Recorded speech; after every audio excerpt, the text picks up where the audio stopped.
សួស្តីបងប្អូនទាំងអស់គ្នាថ្ងៃនេះខ្ញុំឆានៅមួយមីស៊ូចាគឺថាចំណាយលុយអស់តែ3500រៀលទេបានឆានងជាមួយមីស៊ូមួយឆ្នាំងធំតែម្ដងហើយនងបេះគៀនផ្ទះខ្លួនឯងមីស៊ូទិញ5ដុំអស់2500បកាហើយប៊ី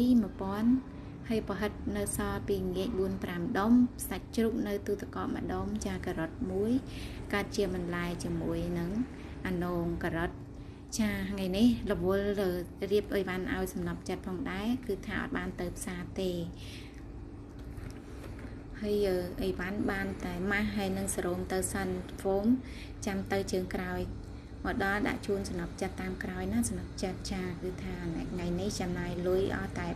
3500រៀលទេគឺថាដោយសាររវល់ឡៃរៀបអីវ៉ាន់ឲ្យសំណប់ចិត្តផងក៏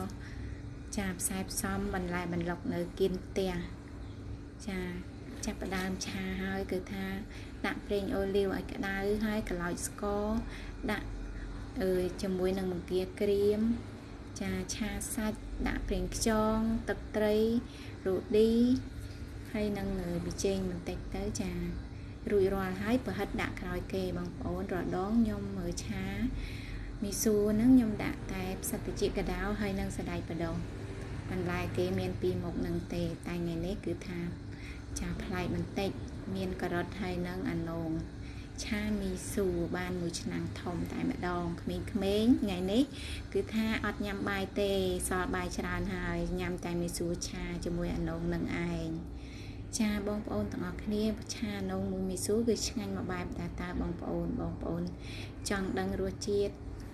គឺបងប្អូនអាចសាកបានណាបងប្អូនចាអរគុណទាំងអស់គ្នាជម្រាបលាបាយបាយ